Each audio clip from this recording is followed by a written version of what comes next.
Welcome to the No Budget Indie Filmcast, where we highlight independent films that are not necessarily included in the mainstream entertainment media.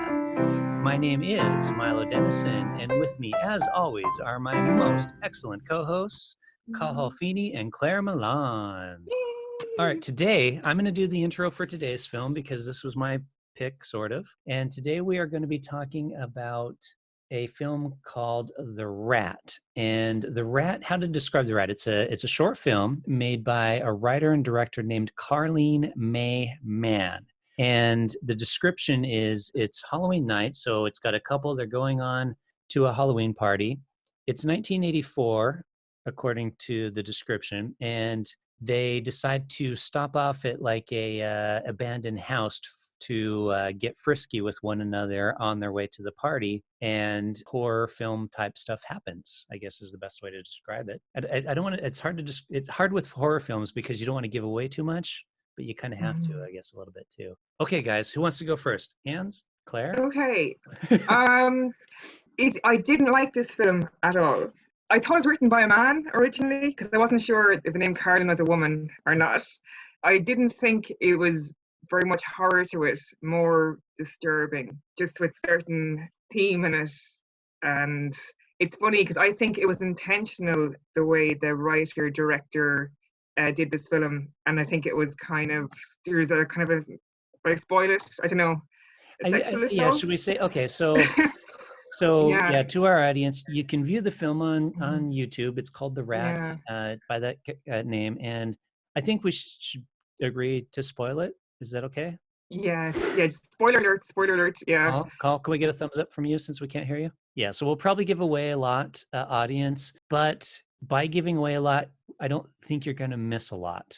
It would be best. I mean, I don't think if we give anything away that happens in this film, it's not going to deter from potential your reaction to the film. Okay, so there you go. Now keep listening if you want to listen. So I know, Claire, you were speaking there, but maybe I can say something that would sort of give something away without giving it away. You know? Yeah. Like when you sent us the link last week, you said it was a scary film, and it definitely starts out like that. It has all the kind of elements of a horror, so abandoned house, kind of a creepy atmosphere. The woman's left alone, and there's kind of strange noises. And you have these horror tropes, like the big shadows going in front of the screen and everything like that. But I must say, I never really felt this real kind of tension, a kind of a heightened atmosphere. And I was trying to think why, I mean, it's wrong necessarily with the way it was filmed. But I thought maybe it was because we didn't know much about the character. We weren't really invested in her story. So I didn't necessarily care. It threatens to go somewhere, and then it doesn't, and it sort of turns into a different type of film. It kind of peters out, and that's obviously deliberate. It was designed that way. So it's sort of, it kind of leave a sort of maybe it's trying to leave a sort of a deeper message about. And you know what's funny, Carl? I totally agree with you. I felt exactly the same. I felt at the opening, because I don't really like horror films. Like, I tried to watch American Horror Story, but I found it too scary, But at the opening, I was like, wow, this is promising. It's going to be a really good horror film. There wasn't enough character development there to actually go on a journey and make it feel some horror and feel frightened. But it just left me with a really, really uneasy feeling. But not the kind of uneasy feeling you want from a horror film. It leaves you with an uneasy feeling of like, it's missing a lot.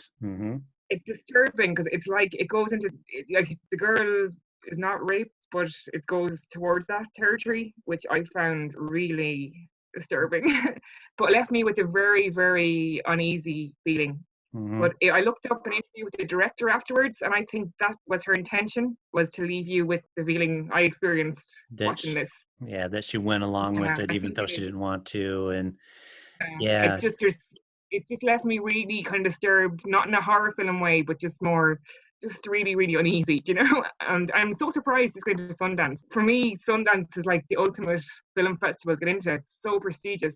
So I was just kind of shocked this kind of Sundance, Yeah, that's the thing. I didn't like it either, and kind of one of the reasons why I picked it is because it's advertised as kind of a horror film, but it's really not. And yeah, it got into Sundance. So, and I found this by reading an article on IndieWire, and they mentioned this film, and I looked the film up, and I've seen tons of creepier, scarier films, just at small festivals in various places that are way better, in my opinion, I think, than this film. Because yeah, like how you were saying, it has the various tropes in it that it needs to have to be a horror film, but they're not really scary. You're expecting them. The characters, they don't justify the characters' actions. Like the girl, oh, is that you? Are you there? That's scary. I mean, how many times have we heard that in a horror film? And so, yeah, maybe if it was advertised as something other than a horror film, like to what you were getting at, Claire, maybe it's more of a bad relationship film or something like It that. is, and it's weird because the characters were so stereotypical. Like Mm-hmm. the jock, the football player, like American football player. It was so stereotypical. I'm just surprised it got in. And because the writer director, she wants to go down the horror route, and apparently she's making a feature film at the moment. Mm-hmm. But it's not a horror at all. It falls flat. As Carl said, the opening is very. You think, oh, this will be really good. It'll be really good, and then it just falls flat.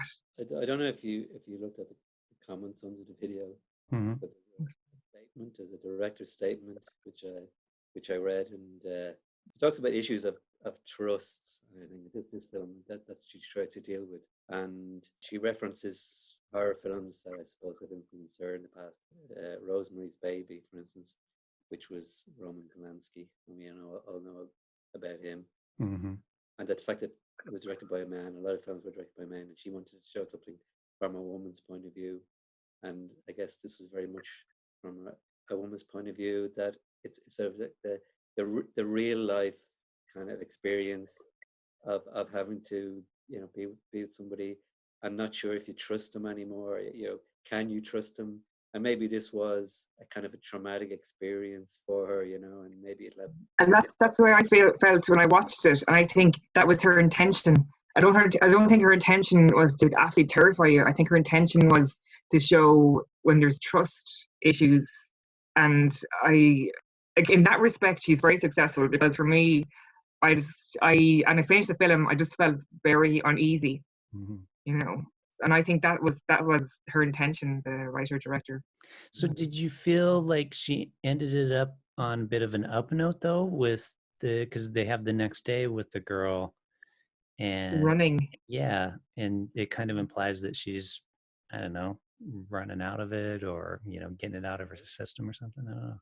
No, I think she's running because it's a way to escape maybe the situation. I think I feel his character is very disturbed by what happened to her, Hmm. and it's not like resolved at the end. Yeah, I don't know, I'm very conflicted about it. She's running at the beginning of the film as well, at the end of the film. I think she's running, like, maybe she's more positive. She's running towards the camera. She's a strong, independent woman. And somebody told me actually that if you show a woman running in advertising, it's a sign of independence. Hmm. And Really? Okay. at the end of it, she wakes up. She's still reflecting on what happened, and I think like she just runs again because she runs, but maybe it's independence with a small I. She's running away from and disappearing into the distance. Hmm. So obviously, And it's really scary with them when they're at the party, and he puts on the rat mask. It looks like before that he's bragging to his friends about what happened Mm-hmm. with her. So it made it even more disturbing when there was just seeing him in the rat mask and just looking at her. For me, that's not horror. I don't know what you call it. Yeah, it's a different genre. Yeah, it is. What was interesting too is, like, I don't get why does it take place in 1984? I didn't get that reference until I read it That's afterwards. the thing. There's nothing in the film that implies it takes place in 1984, and I don't see why that year would make, if this took place in 2019, there's no difference between 2019 and 1984 in regards to that film, other than maybe nobody pulled out a cell phone at any point during the film. but I don't Yeah, get. I don't understand that at all because only that I read of 1984, I wouldn't have picked that up at all. I didn't know when you mentioned it there actually. Yeah, that's the thing. And then maybe it's saying that getting back to Roman Polanski and that was in the early 70s. This is in the 80s. So this kind of world, that exists for women. It's not just now with the Me Too movement. It's always been there. Or did you get the idea? Well, maybe American Horror Story. There's a 1980s series. I think that was late. Now I don't know if that was this year or last year it was made. Maybe this film was made. Maybe they filmed stuff that was related in 1994, and they just cut it in the actual final draft. There must be something. It's funny because I looked up and this was fundraised through Kickstarter.